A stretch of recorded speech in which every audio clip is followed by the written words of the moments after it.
La epopeya del oro negro.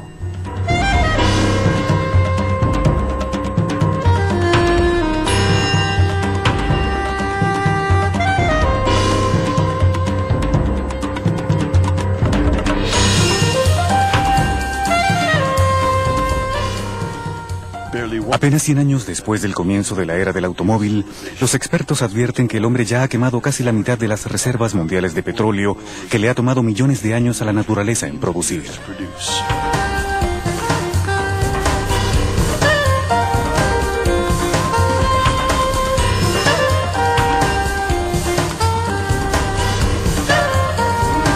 Primera parte, la era dorada de las grandes.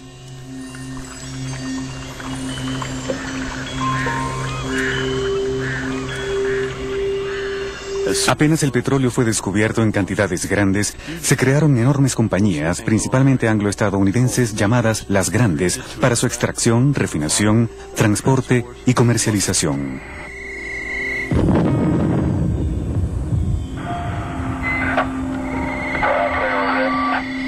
Creo que están listos para la detonación del punto 25.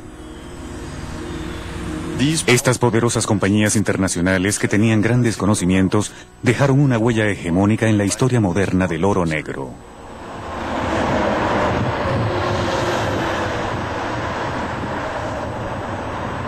La fiebre del oro negro.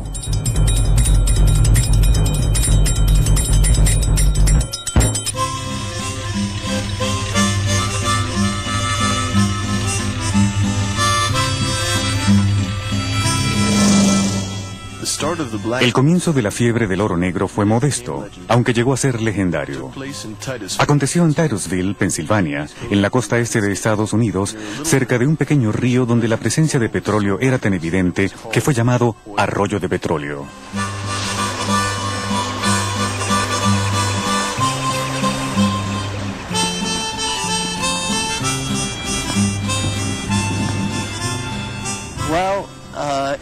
Desde un principio se sabe que el petróleo se filtra fuera de la tierra en ciertos lugares. Y así la gente se percata de la existencia de capas de petróleo que flotan en el río. Lo que indica que en ciertos sitios el petróleo brota de forma natural. En Pensilvania había muchas de estas filtraciones.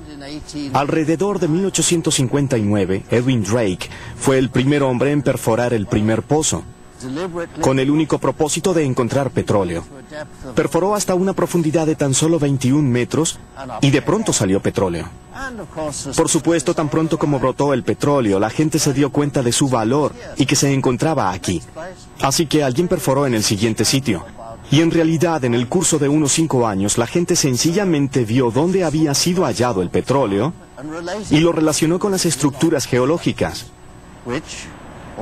Para ese entonces ya existía la ciencia de la geología, así que podían ver la relación entre estas estructuras llamadas anticlinales, que es una especie de arco, como si las rocas se combaran y el petróleo se concentrara en la cima de la comba. La gente comenzó a ver esto de una manera práctica. Una vez que se encontraba una estructura que contenía petróleo, se le hacía un seguimiento y luego se buscaba otra. Y en realidad, a los pocos años de los primeros pozos, lo fundamental para hallar petróleo ya era conocido. Drake era un aventurero en busca de fortunas. Decía ser coronel para enaltecer su reputación y conseguir socios más fácilmente. Era el arquetipo del exitoso pionero petrolero estadounidense, y muchos otros siguieron su ejemplo.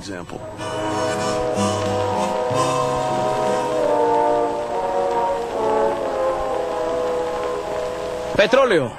¡Petróleo! ¡Petróleo! ¡Petróleo! ¡Petróleo! ¡Petróleo! ¡Petróleo! ¡Petróleo! Después de su descubrimiento, se apoderó de Pensilvania un frenesí por buscar petróleo. En apenas pocos años, y a pesar de la guerra civil que devastó a los estados del sur entre 1860 y 1865, la fiebre del oro negro se propagó por todo el país, hasta California. Fue en la misma época en que la conquista del oeste estaba casi concluida gracias a la construcción del ferrocarril transcontinental.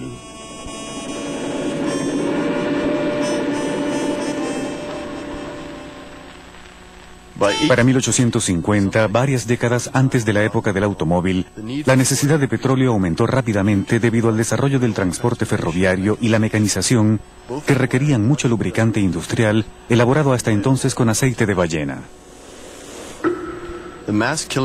La matanza en masa de ballenas, debida a campañas intensivas de pesca, conllevó una disminución de la producción y un alza en los precios. El lubricante de hidrocarburo, que era más barato y más eficiente, comenzó a ser usado como reemplazo, salvando así las ballenas de una muerte segura.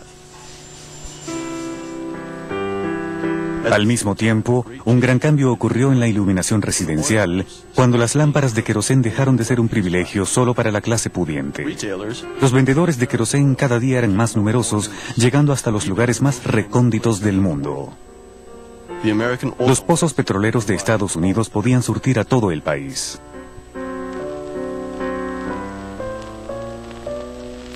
¿Vas a afirmar que el grupo de los En los tres años integrados por siguientes, se descubrieron México, cada vez más Venezuela y yacimientos. En Oklahoma, Luisiana, Colombia Ohio siempre y fue una Texas, farsa? El las presidente torres de venezolano petróleo Hugo estaban en Chávez todas afirmó partes. que De acuerdo con un diario local, formaban un bosque tan Venezuela denso que era quiere posible caminar deshacerse de una de ese torre a grupo. otra sin pisar el suelo. Esta proliferación se debió principalmente a una particularidad de las leyes estadounidenses. En Estados Unidos, a diferencia de la mayoría de los países europeos, el subsuelo no le pertenece al Estado, sino al propietario de la tierra.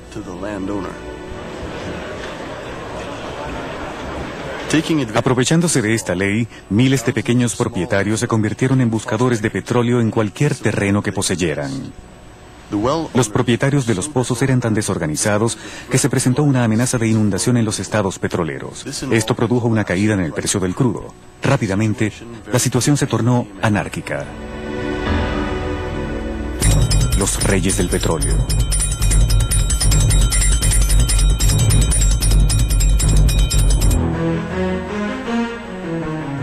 Un ambicioso joven de 24 años, John D. Rockefeller, entendió enseguida que podía sacar provecho de esta situación para hacer fortuna.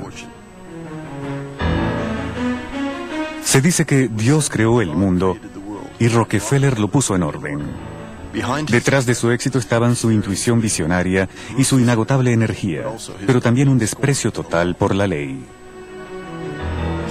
Les dijo a los buscadores de petróleo: arriesguen sus dólares para encontrar nuevos campos, y cuando hayan encontrado petróleo, tendrán que pedirme que lo transporte, lo refine y lo comercialice. Así fue como en 1870, a la edad de 31 años, fundó una compañía que habría de ser legendaria: Standard Oil. El destello de inspiración de Rockefeller fue estandarizar la elaboración de productos refinados. Su idea giraba en torno a un mercado estándar, término que incluyó en el nombre del imperio que creó. Una vez que fuera posible suministrar productos estándares al mercado, productos específicos que pudieran ser usados por gente diferente, el petróleo podría ser usado a gran escala y particularmente en automóviles. Ciertamente, estas dos industrias se desarrollaron en paralelo. Los automóviles requerían de un producto estándar y el petróleo necesitaba un mercado, si se quiere, también estándar. Así que el destello de inspiración de Rockefeller fue haber visto esta oportunidad y haberla aprovechado. Desde el principio, Rockefeller impuso su propia ley sobre los pequeños propietarios de tierra y se deshizo de un competidor tras otro. Para él, cualquier medio era válido a fin de lograr su meta, incluyendo el chantaje, la compra de políticos y jueces, el espionaje industrial y la violencia. Un ejemplo de esto es la guerra que lanzó contra los propietarios de oleoductos. Cuando estos se enfrentaron a él, Rockefeller, sin pensarlo dos veces, envió a sus secuaces para sabotear las instalaciones. Su ansiedad por el éxito no tenía límites.